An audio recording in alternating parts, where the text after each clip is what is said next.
To add a text box in GoDaddy, you will need to access the Website Builder tool.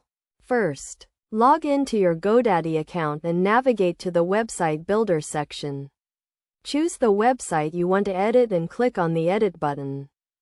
Once you are in the Website Builder, click on the Add section and select the text option from the menu.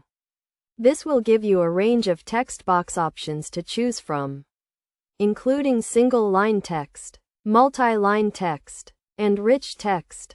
Select the type of text box you want to add and drag it to the desired location on your web page. You can then customize the text box by clicking on it and typing in your desired text. You can also change the font, color, and size of the text.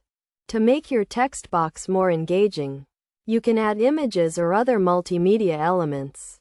To do this, click on the Add Media button and select the file you want to upload. You can then resize and position the image as needed. It is also a good idea to optimize your text box for mobile devices. To do this, click on the Mobile View button and adjust the size and position of the text box as needed. This will ensure that your text box looks good on all devices. Finally, click on the Publish button to save your changes and make your text box live. You can then view your website and see how your text box looks. By following these steps, you can easily add a text box in GoDaddy and enhance the content and functionality of your website.